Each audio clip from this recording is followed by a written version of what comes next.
Di satu sisi ya masyarakat sangat kecewa dan pasti marah.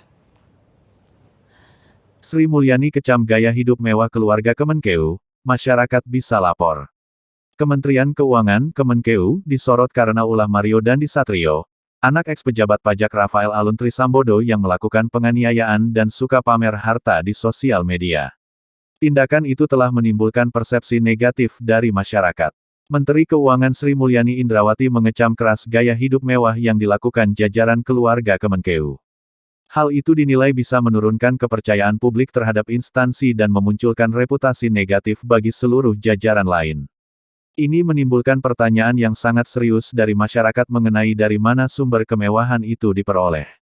Perilaku tersebut jelas mengkhianati dan mencederai seluruh jajaran Kemenkeu yang saya juga yakin mereka semua sebagian besar telah dan terus bekerja secara jujur dan profesional, kata Sri Mulyani dalam konferensi pers virtual dari India, Jumat, tanggal 24 Februari tahun 2023. Sri Mulyani meminta masyarakat melapor jika menemukan jajaran Kemenkeu yang suka pamer gaya hidup mewah dan dipertanyakan harta kekayaannya. Kalau masyarakat melihat, mengenal dan mengetahui, tolong sampaikan kepada kami mengenai mereka-mereka yang ditengarai tidak hanya memiliki gaya hidup yang hedonik, namun juga sumber-sumber kekayaannya dipertanyakan, akan jadi salah satu langkah awal bagi kami untuk melakukan investigasi, tuturnya. Menurut Sri Mulyani, menjaga 78.640 pegawai Kemenkeu adalah pekerjaan yang besar dan penting untuk terus ditingkatkan. Masyarakat dinilai bisa membantu mengidentifikasi pelanggaran hukum kecurangan atau potensi tindak kejahatan yang dilakukan jajaran Kemenkeu. Caranya, masyarakat dapat lapor melalui saluran pengaduan Kemenkeu di hotline 134 atau bisa melalui situs www.wise.kemenkeu.go.id. Khusus Direktorat Jenderal Pajak DJP, ada juga saluran pengaduan dengan menghubungi 52.970.777. Saya sangat berharap masyarakat dapat membantu kami untuk menjaga penegakan disiplin dan integritas dari Kemenkeu, imbuhnya. Saat ini Rafael Alun Trisambodo sedang dalam pemeriksaan oleh Inspektorat Jenderal Kemenkeu. Sri Mulyani pun turut menggandeng Komisi Pemberantasan Korupsi (KPK), serta Pusat Pelaporan dan Analisis Transaksi Keuangan (PPATK). Intinya kita cocokkan yang dilaporkan dengan kemampuan ekonomis dia, penghasilannya, mungkin pajak juga, apakah dia ada warisan atau ada penghasilan lain, kan gitu. Nggak sampai di situ, kita juga kerjasama dengan instansi terkait seperti KPK dan PPATK, kata Inspektur Jenderal Kemenkeu Awan Nurmawan Nuh di kantor pusat DJP, Jakarta Selatan. Kekayaan Rafael Alun Trisambodo menjadi sorotan karena jumlahnya mencapai 56.104.350.289 rupiah sekelas pejabat pajak eselon 3. Harta itu jauh lebih besar dari Direktur Jenderal Pajak Suryo Utomo yang mencapai 14,45 miliar rupiah. Kembali ke Sri Mulyani, Bendahara Negara itu meminta Inspektorat Jenderal Kemenkeu memeriksa dan melakukan tindakan agar kewajaran dari harta para pejabat Kemenkeu dapat dipastikan. Kami akan melakukan kerja sama dengan instansi terkait menyangkut monitoring dan kepatuhan dari pegawai Kemenkeu termasuk DJP agar tidak hanya patuh secara formal, namun juga memberikan laporan yang sebenarnya dan kredibel, tandasnya.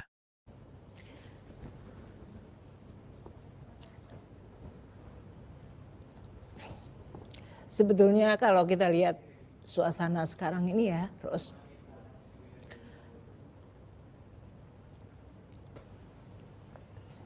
saya benar-benar bisa memahami.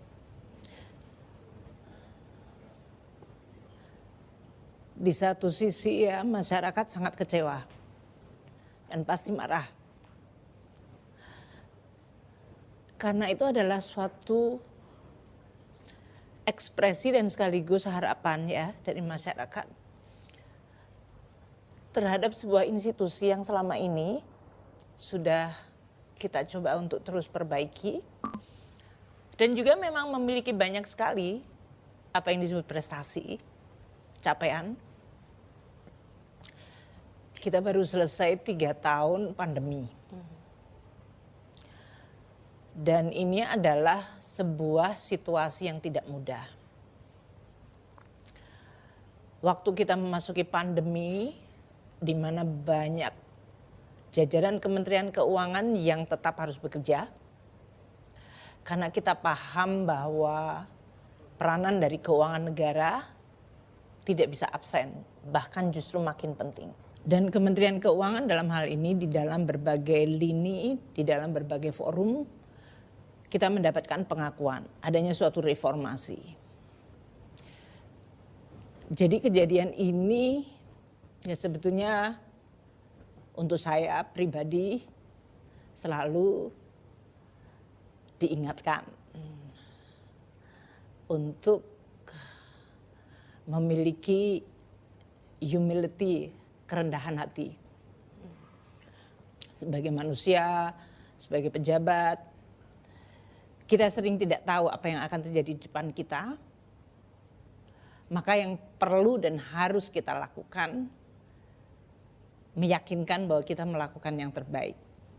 Kadang-kadang yang terbaik pun tidak selalu cukup untuk bisa menahan sebuah musibah.